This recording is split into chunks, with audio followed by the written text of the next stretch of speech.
Will Lance Armstrong confess to doping when he appears on Oprah? Sources familiar with his thinking say it's possible. Vanessa O'Connell is one of the reporters who has been covering this story with Lance Armstrong for the last several years. She's right here with us. Thanks for being here. Appreciate it. So Lance on January 17th is slated to appear on Oprah Winfrey's Next Chapter show. What are you hearing about what he might possibly tell her? Well, I think what we do know is that she has not been restricted in the questions that she can ask him, and we think it's quite likely that he will confess to doping. How he's going to play this, remains to be seen, but it is possible he may confess and try to explain that any doping that he participated in was years ago and not recently. This would be, just sort of set the stage for us, Vanessa. This would be an enormous about face for Lance, who is, pretty steadfastly, if not vehemently, denied for 15 years that he has doped. He's been angry about it. He has just said, I haven't done it.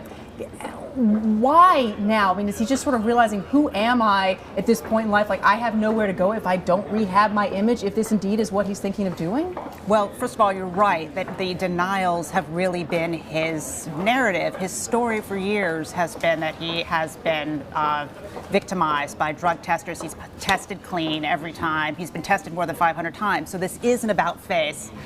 I think that he would like to rehabilitate his reputation and his image, essentially. And so it's just obvious to him and to his advisors that some sort of public acknowledgement, maybe even apology and remorse, would be a part of that if he does hope to rehabilitate his image. And he does. Because he's lost a lot. Remind us of this. I know, for one, he was stripped of all his cycling titles and awards going back to '98.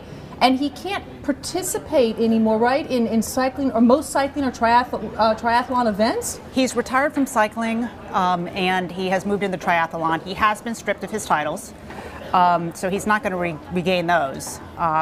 He would like to return to competing in the triathlons. He's 40 or 41, and whatever he says on Oprah may not necessarily let him do that, because he would have to work that out with the U.S. Anti-Doping Agency, and they would require a very thorough and full confession in order to allow him to return to sports. And even then, there still may be a waiting period. So if he's 40 to 41, he may be 48 by the time he's able to return to the triathlon. He really does want to continue to compete. This is who he is. He is an athlete.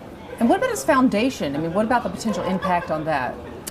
Well, the foundation... His cancer foundation, right? Right. Lance's problems and the stripping of his titles, and he stepped down as chairman of the foundation and then is no longer involved in the foundation now. That has been very hard for the foundation, very, very hard. I think the foundation would like to see him apologize or confess and maybe come back to be able to play a more active role with the foundation. And there are a lot of wealthy donors who've been very supportive of the foundation, and this is very hard for them. And very quickly, I understand he's also thinking about possibly writing a tell-all book. That's what they call it. But he faces a whistleblower lawsuit filed by his former teammate Floyd Landis. How could that complicate things if he does confess to doping? Yes, and so it does get a little complicated because of the legal issues that he faces, including the whistleblower lawsuit. But he has a lot of sharp lawyers on his side, and he has lawyers in D.C. who have experience in dealing with the Justice Department. He's got lawyers in various parts of the country, so I'm sure that they would be likely looking to have some sort of settlement with the Justice Department if he does fully confess to doping. He may opt to continue to fight that lawsuit too. We'll see. All right, January 17th, that's the day he appears on Oprah Winfrey's Next Chapter. More online and in the paper today. Vanessa O'Connell, thanks for being with us. Thanks, Wendy. Appreciate it.